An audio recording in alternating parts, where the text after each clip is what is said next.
இந்த 39ஆம் சங்கீதத்தின் நூடாக நாம் சில காரியங்களை சுருக்கமாக தியானித்து இன்றைக்கு கர்த்தருடைய பந்தி இருக்கிறபடினால் நாம் கர்த்தருடைய பந்திக்குள்ளாய் நாம் போகிறோம். கர்த்தருடைய பந்தி இருக்கிற அந்த முதல் வாரம் கூடுமானவரை நம்மை இன்னும் பரிசுத்தத்திற்கு நேராக நடத்தக்கூடிய வார்த்தைகளை தான் நாம் தியானிப்பது உண்டு. சில நேரங்களிலே வாக்குத்தத்தத்தை கொண்டு வருவேன். ஆனால் சில வேளையில் பொதுவாக அந்த முதல் வாரம் நம்மை பரிசுத்தப்படுத்துவதற்கு, நம்மை சுத்தப்படுத்துவதற்கு, இன்னும் கர்த்தருக்கு நேராக நெருங்குவதற்கு ஏற்ற வார்த்தைகள். அப்போ இந்த 39ஆம் சங்கீதத்திலே அதற்கேற்ற வார்த்தைகள் இருக்கிறதை நான் கண்டேன். ஆகவே அதை நான் உங்களோடு கூட நான் பகிர்ந்து கொள்கிறேன். இது தாவீதின் சங்கீதம் என்று எழுதப்பட்டு இருக்கிறது. 39ஆம் சங்கீதம் எல்லாரும் எடுத்துக்கொள்ளுங்கள். முதலாவது வசனத்தை நம்ம எல்லாரும் சேர்ந்து வாசிக்கலாமா? என் நாவினால் பாவம் செய்யாதபடிக்கு என் வழிகளை காத்து துன்மார்க்கன் எனக்கு முன்பாக இருக்கும் மட்டும் என் வாயை கடிவாளத்தினால் அடக்கி வைப்பேன் என்றேன். தாவீது என்னுடைய அனுபவம். தாவீது தேவனுக்கு பயந்த, தேவனுக்கு முன்பாக உண்மையாய் இருக்கிற ஒரு நபர். நம்ம எல்லாருக்கும் தெரியும். தாவீதுனுடைய வாழ்க்கையிலே 2 தவறை செய்தார். ஒரு முறை ஒரு பெண்ணின் மேல் ஆசைப்பட்டான். அந்த ஆசை நிமித்தமாக பெண்ணின் கணவரை கொலை செய்து அந்த பெண்ணை தனக்கு ஆக்கி கொண்டது. அதற்கு ஆண்டவர் தண்டனை கொடுத்தார். ஆண்டவர் தண்டனையும் கொடுத்தார், இரக்கமும் பாராட்டினார்.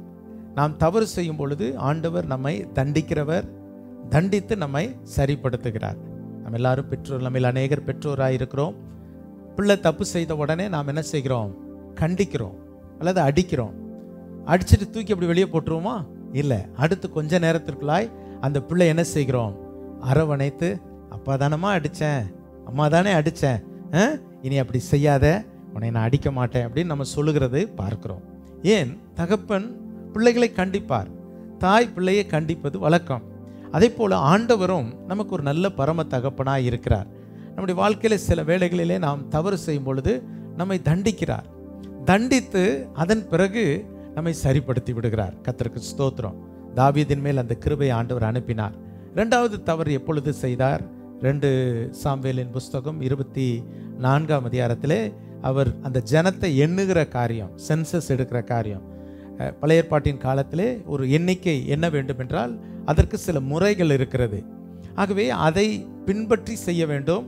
ஆனால் அந்த இடத்திலே அவர் தன்னுடைய சுய லாபத்திற்காக சுய ஞானத்தை கொண்டு செய்தார். அதனுடைய விளைவு கர்த்தருடைய கோபம் வந்தது. அப்பொழுதும் ஆண்டவர் தண்டனை கொடுக்கிறார். அந்த தண்டனைக்கு பிறகு ஆண்டவர் இறங்கினார் என்று எழுதப்பட்டு இருக்கிறது. சில வேளைகள் நம்முடைய வாழ்க்கையிலே நாம் கர்த்தருடைய பிள்ளைகளாக இருக்கிற நம்முடைய வாழ்க்கையிலே நாம் நம்மை அறியாமல் ஒரு தவறுகளை செய்கிறோம். அந்த செய்யும் பொழுது ஆண்டவர் நம்மை உணர்த்துகிறார். ஒரு சின்ன தண்டனையின் மூலமாய் சின்ன பிரச்சனை வரும்பொழுது உடனே நாம் உணர்வடைய வேண்டும். ஆண்டவரே, நான் எதற்கு என் பிரச்சனை, எனக்கு ஏன் இந்த ப்ராப்ளம், எனக்கு ஏன் இந்த பிரச்சனை வருது அப்படின்னு சொல்லி நீங்கள் உணர்ந்து நம்மை அர்ப்பணிக்கும் பொழுது உடனடியாக நமக்கு ஆண்டவருடைய கிருபை கிடைக்கிறது, இரக்கம் கிடைக்கிறது. கர்த்தர் அதை மாற்றி விடுகிறார். நம்முடைய தேவன் மன்னிக்க தயை பெருத்த தேவன். ஒரு அல்லேலூயா சொல்லுங்க பார்க்கலாம். அல்லேலூயா. அதனால நம்ம தொடர்ந்து பாவம் செஞ்சுட்டு மன்னிப்பு கேட்டுட்டு இருக்கக்கூடாது.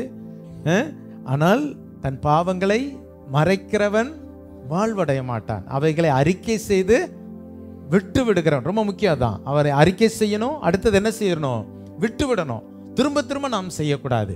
அப்போ இந்த இடத்துல இந்த முதலாவது வசனத்தில் நாம் என்ன பார்க்கிறோம்? நான் பாவம் செய்யாதபடிக்கு, நான் பாவம் செய்யாதபடிக்கு. அப்போ பாவம் செய்யாமல் வாழ வேண்டும் என்பதற்காக தான் தேவன் நமக்கு சபை ஏற்படுத்தி இருக்கிறார். பரிசுத்த வேதத்தை நமக்கு கொடுத்திருக்கிறார். நல்ல ஆலோசனைகள் கொடுக்கப்படுகிறது. ஆலயத்திற்கு வருவதனால் என்ன நன்மை? நம்மை சுத்திகரித்துக் கொள்கிறோம். வேத வசனத்தை கொண்டு தேவன் நம்மோடு கூட பேசுகிறார். நம்ம எல்லாரும் மனிதர்கள், நம்மிடத்துல நம்மை அறியாமல் தவறுகள் வருகிறது.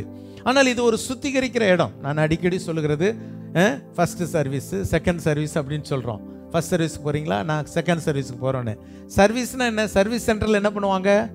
ஒரு பைக்கையோ அல்லது ஒரு சைக்கிளையோ விட்டால் என்ன பண்ணுறாங்க? க்ளீன் பண்ணுறாங்க. நல்ல தண்ணியை ஃபோர்ஸாக அடித்து உள்ளே இருக்கிற எல்லா விதமான சகதி, குப்பை எல்லாத்தையும் அடித்து வெளியாக்கி நல்ல ஆயில் போட்டு அந்த சைக்கிளோ அந்த பைக்கோ ஒரு முறை சர்வீஸுக்கு போயிட்டு வந்த பிறகு எப்படி இருக்குது ஓட்டுவதற்கு? நமக்கு எப்படி இருக்கும்? வண்டி ஓட்டுறவங்களுக்கு தெரியும். சர்வீஸுக்கு போகிறதுக்கு முந்தி இருந்த பிறகும் சர்வீஸுக்கு விட்டுட்டு அதுக்கு பிறகு வண்டியை விடும்போது நமக்குள்ளேயே அதை எடுக்கும் பொழுதே ஓட்டும் பொழுதே ஒரு பெரிய சந்தோஷம் இருக்கும், ஒரு புதிய மாற்றம். அதே போல் ஒரு ஆலயத்திற்கு சர்வீஸுக்கு வந்துட்டு போகும்போதே உங்களுக்குள்ளே என்ன இருக்கணும்? ஒரு மாற்றம். இன்றைக்கி பாஸ்டர் எனக்கு கொஞ்சம் கிரீஸ் போட்டார், எனக்கு நட்டு கொஞ்சம் கல்டு கிடந்தது, அதை கொஞ்சம் என்ன பண்ணார்? டைட் பண்ணி விட்டார். சில நேரம் நமக்கு நட்டு என்ன பண்ணிடும்? கல்றோம். புரிஞ்சுக்கிறதுல சில நட்டு கல்றோம். அப்போ இன்னைக்கு பாஸ்டர் என்ன பண்ணார்? கொஞ்சம் டைட் பண்ணி விட்டார், கொஞ்சம் ஆயில் போட்டு விட்டார், குப்பையெல்லாம் எடுத்து விட்டார். இது செய்கிறது யார்? பரிசுத்த ஆவியானவர் நம்மை பரிசுத்தப்படுத்துகிறார். அப்போ இந்த வசனம் என்ன சொல்லுகிறது? நான் பாவம் செய்யாமல் இருக்கும்படிக்கு என் வழிகளை காத்து. அந்த வார்த்தை என்ன சொல்லப்பட்டிருக்கிறது? என் வழிகளை காத்து. அப்போ வழிகள் காக்கப்பட வேண்டும். நம்முடைய இந்திய தேசத்தை நீங்கள் எடுத்துக்கொண்டால், இந்திய தேசத்தை சுற்றிலும் என்னென்ன நாடுகள் இருக்குது சொல்லுங்க பார்க்கலாம். தெரிஞ்சவங்களாம் சொல்லுங்க பார்க்கலாம். இந்தியாவை சுற்றிலும் என்னென்ன நாடுகள் இருக்கு? நீங்க சொல்லுங்க, பேசுங்க. சைனா இருக்கு.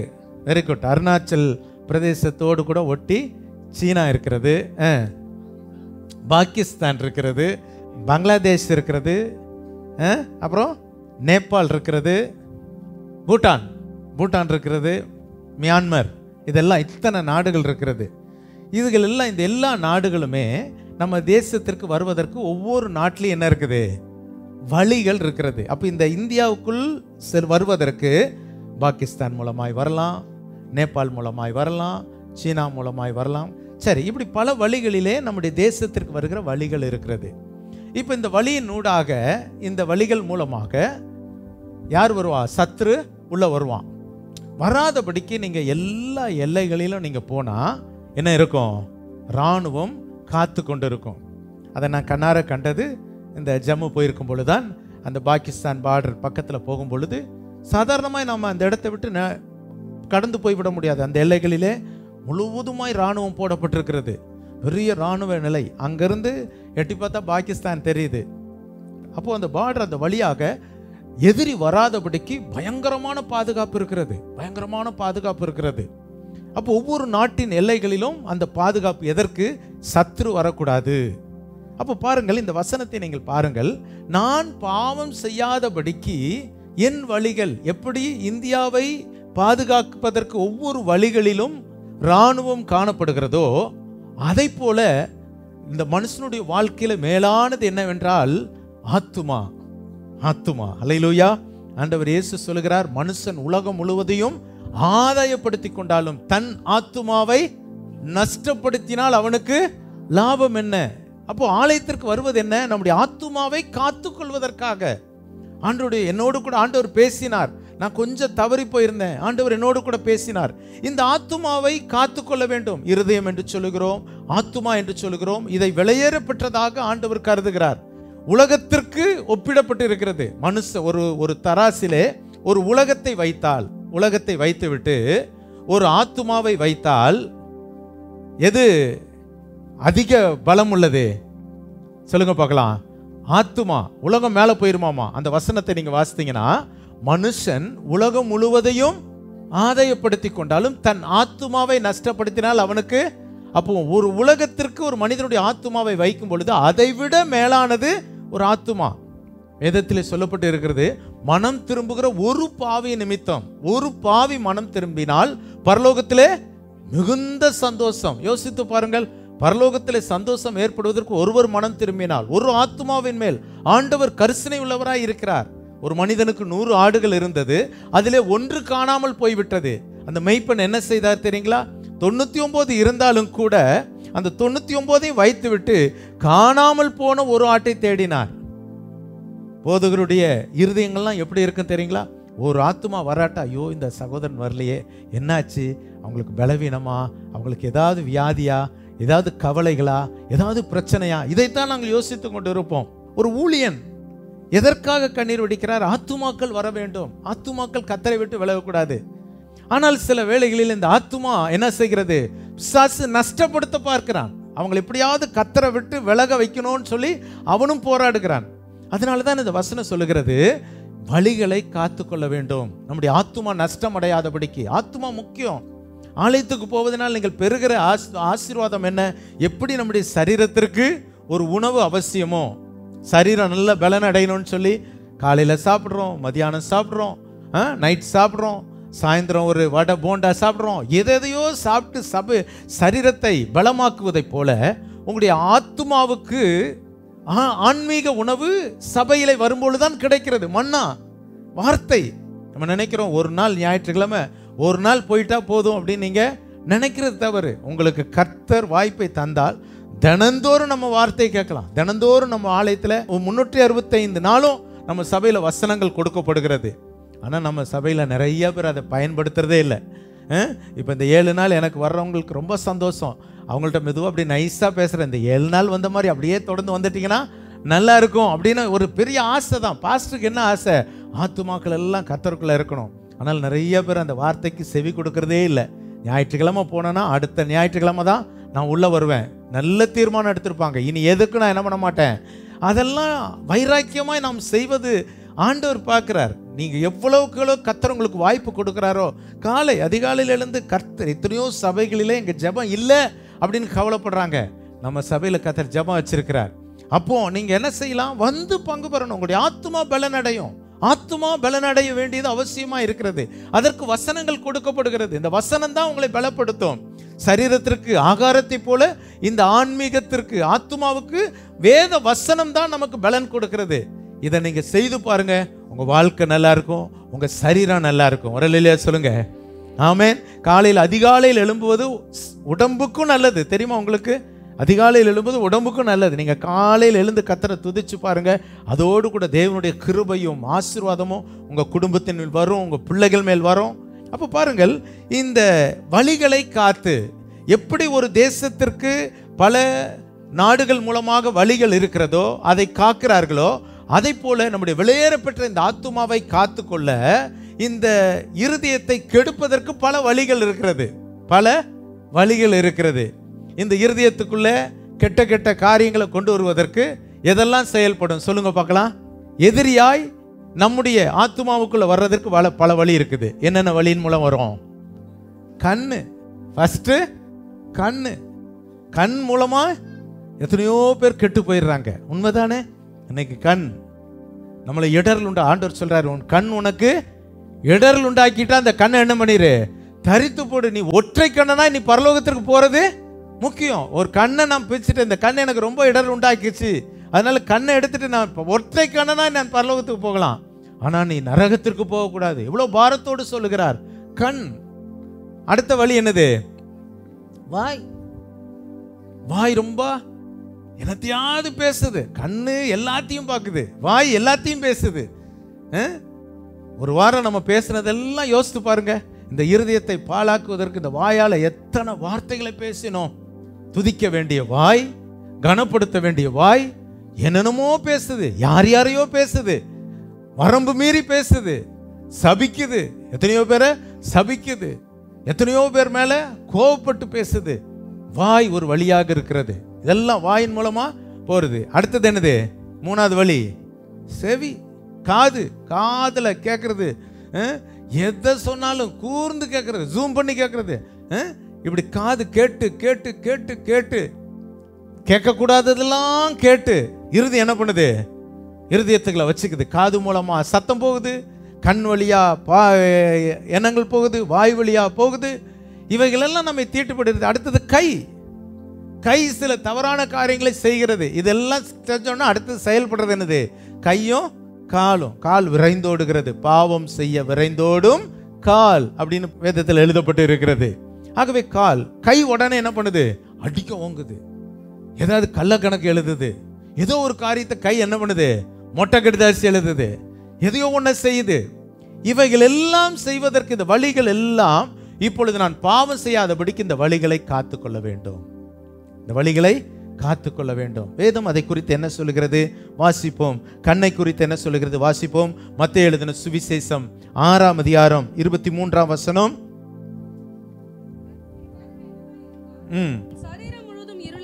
பாருங்கள், கண் கெட்டதாய் இருந்தால் சரீரம் முழுவதும் இருளாய் இருக்கும். அப்போ கண் எப்படி இருக்கணும்? கண் எப்படி இருக்கணும்? கெடாத கண்ணாக இருக்கணும்.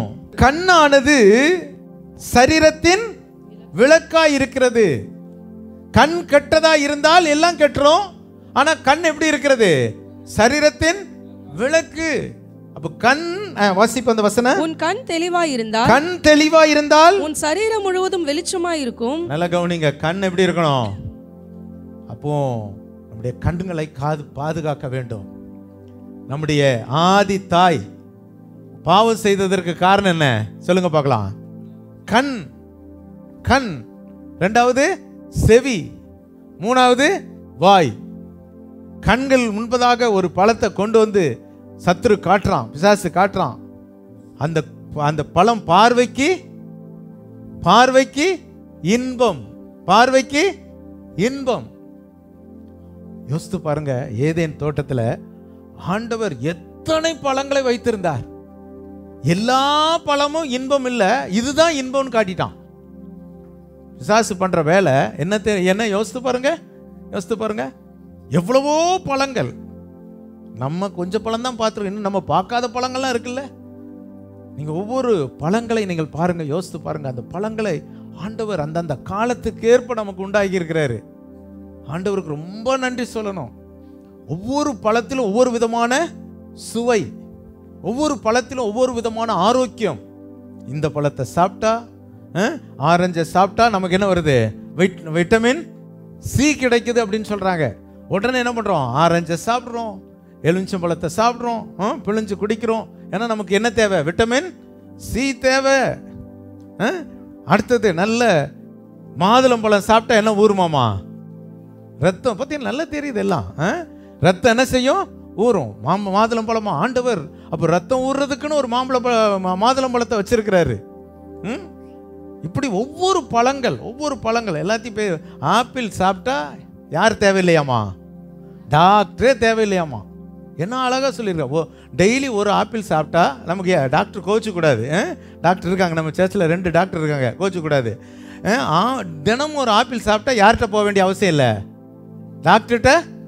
நமக்கு எப்போ ஆப்பிள் சாப்பிட்றோம்? காய்ச்சல் வரணும். நமக்கு காய்ச்சல் வந்தால் தான் ஆப்பிளை தொடுவோம். ஆரஞ்சு எப்போ தொடுவோம்? காய்ச்சல் வந்தால் தான். இல்லை, தினந்தோறும் ஒரு சின்ன எலுமிச்சம்பழத்தை ஜூஸை குடிச்சு பாருங்க, உங்கள் சரீரம் நல்ல எனர்ஜெட்டிக்காக இருக்கும். டெய்லி ஒரு ஆப்பிள். எங்கள் பாஸ்டர் எங்களுக்கு வாங்குறதுக்கு காசு இல்லை அப்படின்னு சொல்லாதீங்க. ரொம்ப நம்ம நாட்டிலலாம் விலை ரொம்ப குறைவு. ஒரு ஆப்பிள் எவ்வளோ விலை இருக்கும்? ஒன்றை வாங்கி பாதி வச்சுக்கோங்க, பாதி அடுத்த நாள் சாப்பிடுங்க. எத்தனையோ விதமான பழங்கள். இத்தனை பழத்தையும் கண்ணில் கொண்டு வந்து காட்டாம பிசாசு சாப்பிடக்கூடாதுன்னு காட்டின ஒரு பழத்தை கொண்டு வந்து காட்டுறான். காட்டிட்டு இந்த அம்மாவுக்கும் ஆப்பிளை பார்க்கல, மாதுளம் பழத்தை பார்க்கல, பலாப்பழத்தை பார்க்கல, அதை பார்க்கல, இதை பார்க்கல. எதை பார்க்குது? சாத்தான் காட்டின பழத்தை பார்த்துட்டு இது பார்வைக்கு எப்படி இருக்கிறதா? பார்வைக்கு இன்பம், அப்புறம் புசிப்புக்கு ஏற்றது அப்படின்னா புசிச்சா பார்க்குது. அவன் சொல்றான், இது எல்லா பழத்தை விட இது டேஸ்ட், உன்னை அழிக்கக்கூடியது. இன்றைக்கு கண்களினால் பார்க்கிற எல்லாம் நமக்கு சரியானதா இருக்கிறதா? யோசித்து பாருங்க. வாலிபர்கள் விழுந்து விடுறாங்க, வாலிப பிள்ளைகள் விழுந்துறாங்க. கண்ணால பார்த்தேன், இந்த பையன் தான் வேணும், எனக்கு யாரும் வேண்டாம், இவனை தான் கட்டுவேன். நீ கண்ணால தானே பார்த்த, அவன் இருதயத்தை பார்த்தியா? அவனுடைய நடையை பார்த்தியா? அதுக்கு பிறகு ஐயோ நான் தெரியாம மாட்டிக்கிட்டேனே, அவன் பார்க்க நல்லவமா இருந்தான். இல்லை, கண்களின் இச்சையை காத்து கொள்ள வேண்டும். வாலிப பிள்ளைகளுக்கு சொல்றேன், வாலிபர்களுக்கு மாத்திரம் இல்லை, பெரியவங்க கூட தான், கல்யாணம் ஆனவங்க கூட பிரச்சனையில மாட்டிக்கிறாங்க. கண்களின் இச்சை. இரண்டாவது நாம் பார்க்கும் பொழுது என்ன சொன்ன? இரண்டாவது உதடு, வாயினால். நம்ம அநேக நேரங்களில் பாவம் இதில் இருக்குது, வாயினால் செய்கிறோம். அப்போ அதற்கு என்ன சொல்லுகிறார்? 141 சங்கீதம் 3 வசனத்தை வாசிங்க பார்க்கலாம். கர்த்தாவே, என் வாய்க்கு காவல் வையும். ஆண்டவர் என்ன சொல்றாரு இங்க? தாவீது என்ன சொல்றாரு? சங்கீதக்காரர், என் வாய்க்கு காவல் வையும். இப்ப நம்ம எல்லாரும் ஆண்டவர்கிட்ட கேட்கணும், ஆண்டவரே நிறைய நேரம் என்ன பண்றோம்? தப்பு எதனால, எந்த வழியா போகுது? வாயால. என்ன பேசுறேன்னு தெரியாம பேசிடுறோம் இல்ல? யோசித்து பாருங்க, எத்தனை பேர் பேசி இருக்கிறோம். அந்த வாய்க்கு யாக்கோபு நிருபத்தில் எழுதப்பட்டிருக்குது, நாவு என்னவா? நாவு நெருப்பு. நாவு ஒரு நெருப்பு. நெருப்பையும் நாவையும் ஒன்னாக்குறாங்க. அது காட்டையே கொளுத்தி விடுமா? என்ன செய்யும்? ஊரை கொளுத்திரும். ஒண்ணுமே இல்லாத ஒரு மேட்ரை இந்த நாவு நான் கண்டேன், நான் பார்த்தேன். என்னன்னு பார்த்தேன்? பாஸ்ட் சினிமா தியேட்டர்ல நின்னதை பார்த்தேன். அடிச்சு விட்டான் ஒரு கதை பாருங்க. அப்போ ரெண்டாவது வாய். இந்த வாய் என்ன செய்ய வேண்டும்? 34ஆம் சங்கீதம் 1ஆம் வசனம், கர்த்தரை நான் எக்காலத்திலும் ஸ்தோத்திரிப்பேன், அவர் துதி எப்போதும் என் வாயில் இருக்கும். இப்போ வாயில் இருக்க வேண்டியது என்ன சொல்லுங்க? துதி. பிறரை பேசுவதற்கு வாயல்ல, சபிப்பதற்கு வாயல்ல, தவறான காரியங்களை பேசுவதற்கு வாயல்ல, கொளுத்து விடுறதுக்கு வாயில்லை. நாவு நெருப்பாய் மாறக்கூடாது, நாவு துதிக்கிற ஸ்தலமாய் மாற வேண்டும். நீங்க துதிச்சு பாருங்க, உங்க வாழ்க்கை நல்லா இருக்கும். எல்லாவற்றிலேயும் ஸ்தோத்திரம் பண்ணுங்கள். எல்லாவற்றிலேயும் கர்த்தர் கொடுத்தாலும் ஸ்தோத்திரம், எடுத்தாலும் ஸ்தோத்திரம் சொல்லிக்கிட்டே இருங்க. இதுதான் தேவன் உங்களை குறித்து தேவனுடைய சித்தமாய் இருக்கிறது என்று வசனம் சொல்லுகிறது. எதற்கு கர்த்தர் நம்மை வைத்திருக்கிறார்? சிலத கர்த்தர் உங்கள்ட்ட எடுக்கும் போது கூட, ஆண்டவரே இதை எனக்கு எடுத்தீரே உமக்கு ஸ்தோத்திரம் சொல்லி பாருங்க. ஆண்டவர் பா என் பிள்ளை என் சித்தத்தை நிறைவேற்றுகிறது. கொடுக்கும்போது ஸ்தோத்திரம் சொல்லுகிற இந்த பிள்ளை எடுக்கும் பொழுது ஸ்தோத்திரம் சொல்லுகிறது. அப்போ வாயை நாம் காத்துக்கொள்ள வேண்டும். ஹல்லேலூயா. மூன்றாவதாக இருதயம். இருதயம் ரொம்ப முக்கியம். இருதயம் தான் நம்ம அதிகமாய் காக்கப்பட வேண்டியது. வாசிப்போம் நீதிமொழிகள் 3ஆம் அதிகாரம் 3ஆம் வசனத்தை வாசிங்க. உன்னை விட்டு விலகாதிருப்பதாக நீ அவைகளை உன் கழுத்திலே பூண்டு. கிருபையையும் சத்தியத்தையும் உன் கழுத்திலே பூண்டு. நம்ம கழுத்துல எதை பூண்டுகிறோம்? நெக்லஸ் போடுறோம், அதை போடுறோம், இதை போடுறோம். ஆனா வசனம் என்ன சொல்லுது? எது கழுத்துல மாட்டணுமாமா? கிருபையும் சத்தியத்தையும். அப்படின்னா என்ன? கிருபையை பெற்றுக்கொள்ளணும்னா அதிகாலையில் எழுந்து கர்த்தரை துதிக்கணும்.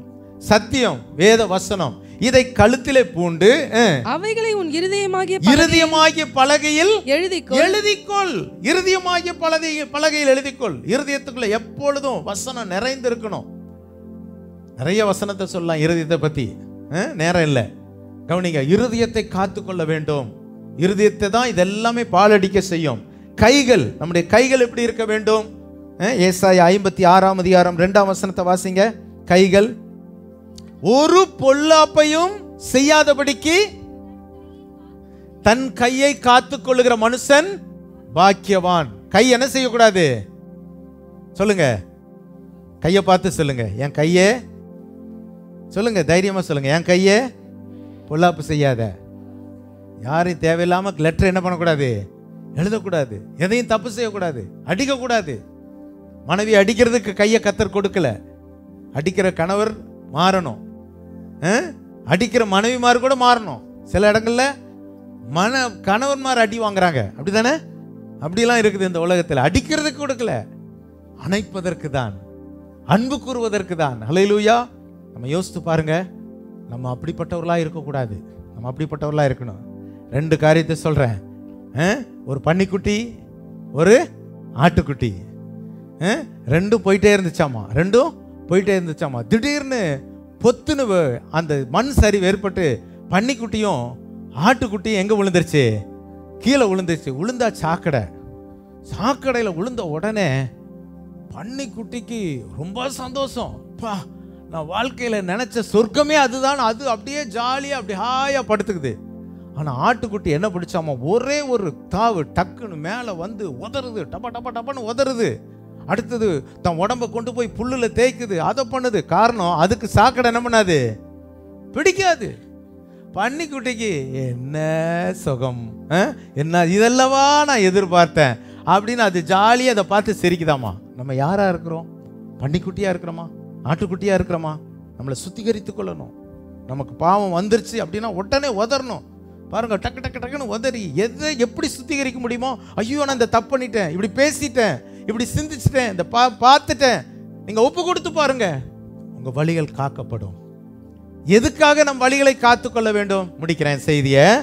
துன்மார்க்கன் எனக்கு முன்பாக ஒருத்தன் இருந்து பார்த்துக்கிட்டே இருக்கிறான். ஒருத்தன் என்ன பண்றான்? பார்த்துக்கிட்டே இருக்கான். தெரியுங்களா உங்களுக்கு? நீங்க பைபிள் தூக்கிட்டு போறீங்களா, பக்கத்து வீட்டுக்காரர் உங்களை பார்த்துக்கிட்டே இருக்கிறாரு. எப்பா நீ பைபிள் தூக்கிட்டு போறதெல்லாம் நல்லது, தண்ணி பிடிக்க வரும்போது உன் வாய் எப்படின்னு பார்க்க போறேன். தண்ணி பிடிக்கும்போது உன் வாய் எப்படி இருக்குன்னு பார்க்க போறேன். அவர் பார்த்துக்கிட்டே இருக்கிறாரு. இவங்கெல்லாம் பைபிள் தூக்குற வேதக்காரங்க. பைபிளை தூக்கிட்டு தூக்கிட்டு போறது பெருசு இல்லை. அவன் நமக்கு முன்பதாக இருக்கும் மட்டும் நம்ம கடிவாளத்தில் வாயை அடக்கணும், கண்ணை அடக்கணும், கையை அடக்கணும். கால் அடக்கணும். கால் உதைக்கிறதுக்கு இல்லை, உதைக்கிறதுக்கு ஆண்டவர் கால் கொடுக்கல. அப்போ கால் என்ன செய்யணும்? அதையும் முடிச்சிடுறேன், ஒரே வசனத்தோடு கூட முடிக்கிறேன். பிரசங்கியின் புஸ்தகம் 5ஆம் அதிகாரம் 1ஆம் வசனம். நல்ல கவனிங்க. கால் எங்க போகணும்? எல்லாரும் சொல்லுங்க. கால் தேவாலயத்துக்கு போகணும். இப்ப எங்க போகுது? கண்ட கண்ட இடத்துக்கெல்லாம் போகுது. உண்மையா? உண்மையா இல்லையா? தேவாலயத்துக்கு நம்ம எவ்வளவு முக்கியத்துவம் கொடுக்கிறோம். நினைச்சா நம்ம வரோம், நினைச்சா போற இடமா இருக்கக்கூடாது. தேவாலயம் நம்முடைய வீடு, என் தேவனுடைய வீடு. தாவீது சொல்லுகிறான், என் ஜீவனுள்ள நாளெல்லாம் கர்த்தருடைய ஆலயத்தில் தங்கி இருப்பதே நாடுவேன்.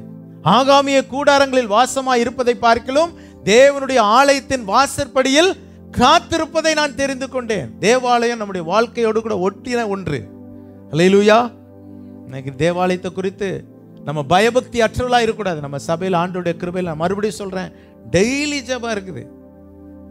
வளர்ற பிள்ளைகள், வாலிப பிள்ளைகள்லாம் எழுந்து வந்து பாருங்க. ஒரு நாள் வந்து பாருங்க.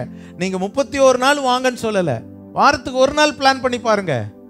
இப்போலாம் சில வாலிப பிள்ளைகள்லாம் வராங்க, எனக்கு ரொம்ப சந்தோஷம். காலையில் எழுந்து அவங்க வர்றது எனக்கு ஒரு பெரிய மகிழ்ச்சி. வந்து பாருங்க. வராதவங்கலாம் நீங்க வந்து பாருங்க, நீங்க தேடி பாருங்க. கர்த்தர் உங்களை உயர்த்துறாரா இல்லையா? கர்த்தர் உயர்த்துவார். அல்லேலூயா. அப்போ தேவாலயத்தை நோக்கி கால்கள் நடக்கணும். எங்கெங்கயோ நடக்குதே, எங்கெங்கயோ மற்றவர்களுக்கெல்லாம் ஓடுது. ஆனால் தேவாலயத்துக்கு நீங்க நடந்து பாருங்க, ஆண்டவர் உங்களை உயர்த்துவார். ஆமென். கண்களை மூடி ஜெபிப்போம். வழிகளை காத்துக்கொள்வோம், கண்ணை காத்துக்கொள்வோம்.